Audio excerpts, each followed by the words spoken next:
Hello friends, welcome to my YouTube channel. নমস্কার বন্ধুরা, আমি মঞ্জু বলছি। আপনাদের কাছে আবার হাজির হয়েছি একটি মিষ্টির রেসিপি নিয়ে। রেসিপি হলো গোলাপ জাম। তো বন্ধুরা, আপনারা দোকানে মিষ্টি কিনে খান, সেই মিষ্টি যদি বাড়িতে ঝটপট করে বানিয়ে ফেলতে পারেন কত সুবিধা বলুন তো। তা দেখুন বন্ধুরা, বেশি কথা না বাড়িয়ে আমি কি উপকরণ দিয়ে মিষ্টিটা বানাচ্ছি আপনারা দেখুন। তো বন্ধুরা, আমার পুরো ভিডিওটি দেখবেন, ভিডিওটির মাঝখানে স্কিপ করবেন না। পুরো ভিডিওটি দেখার জন্য আপনাদের কাছে অনুরোধ রইল। আমার চ্যানেলে নতুন শ্রোতা হলে চ্যানেলটি সাবস্ক্রাইব করার অনুরোধ রইল। হাতের কাছে নোটিফিকেশান বেল বাটনটি প্রেস করে অল করে দেবেন, যে নতুন নতুন ভিডিওগুলো ছাড়বো সরাসরি আপনাদের কাছে পৌঁছতে পারে। লাইক কমেন্ট শেয়ার করতে ভুলবেন না। তো বন্ধুরা দেখুন আমি কি উপকরণ দিয়ে মিষ্টিটা তৈরি করছি। বন্ধুরা, আমি গোলাপ জামের প্রথম মণ্ডটা আমি বানিয়ে নেব। তো দেখুন আমি একটি কড়াই বসিয়ে দিয়েছি। কড়াইতে আমি ছোট 4 চামচ আমি ঘি দিয়েছি। চামচটা ছোট দেখুন, তাই আমি 4 চামচ দিলাম। তো আপনাদের চামচ যদি মিডিয়াম হয় তো আপনারা 2 চামচ দেবেন। তো সুজির মাপ হিসাবে দেবেন। তো এবার আমি দেখুন তেলে গেছে। এবার আমি এর মধ্যে আমি সুজিটা আমি দিয়ে নেব। দেখুন এই কাপের আমি 1 কাপ আমি দিয়ে দিলাম, 1 কাপ। এরপরে দিলাম আরও হাফ কাপ। তো এবার আমি ভালো করে এগুলোকে আমি ভেজে নেব।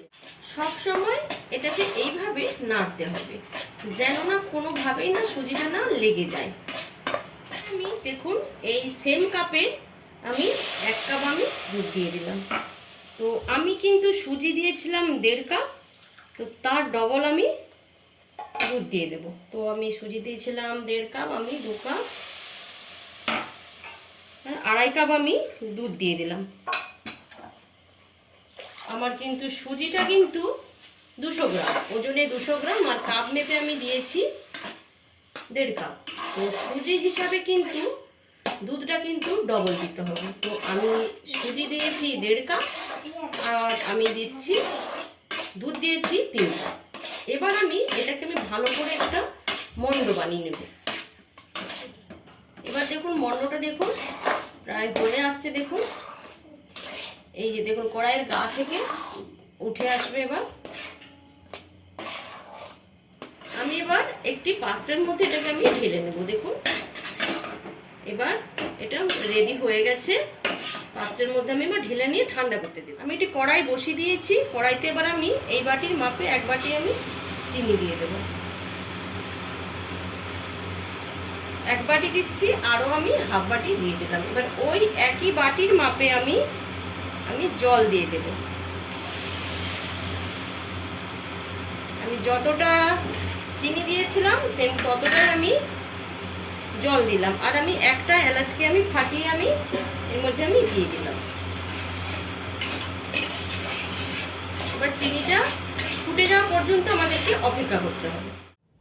দেখুন মণ্ডটা ঠান্ডা হয়ে গেছে। এবার আমি এর মধ্যে আমি দিচ্ছি 1 চামচ ময়দা।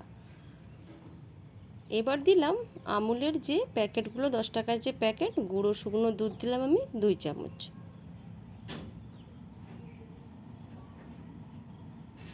এবার দিলাম বেকিং পাউডার, হাফ চামচ দিলাম বেকিং পাউডার। এবার দিলাম 2 চামচ দিলাম চিনি। এবার সব উপকরণগুলোকে ভালো করে আমি মিশিয়ে নেব। ভালো করে মণ্ডটা আমি ম্যাশ করে নেব, যাতে একটা সফট একটি মণ্ড তৈরি হয়ে যায়।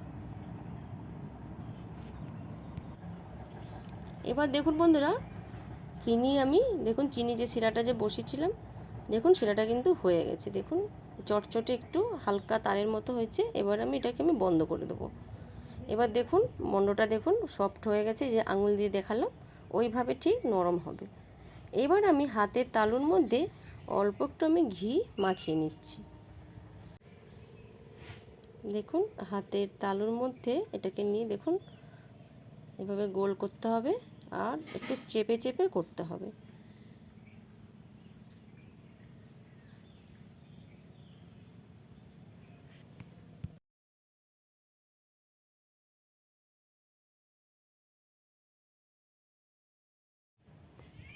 দেখুন এই গোলাপ জামের যে গোলাটা হয়ে গেছে।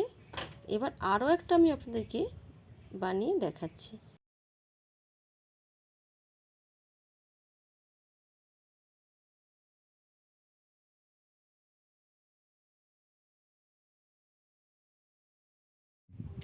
দেখুন এই মিষ্টিটাও দেখুন হয়ে গেছে।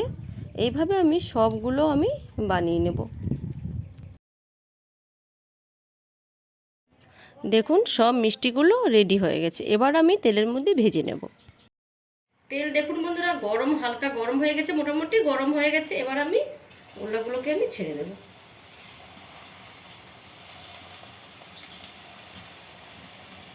একবারে খুব ঠান্ডাতেও দেওয়া যাবে না, আর খুব বেশি গরম করেও দেওয়া যাবে না।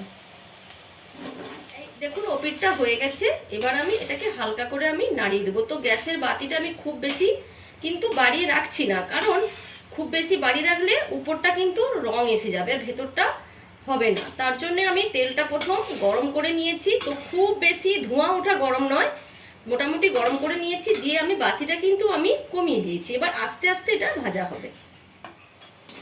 দেখুন ভাজা হয়ে গেছে, এগুলোকে আমি এবার উঠিয়ে শিরার মধ্যে আমি দিয়ে দেবো।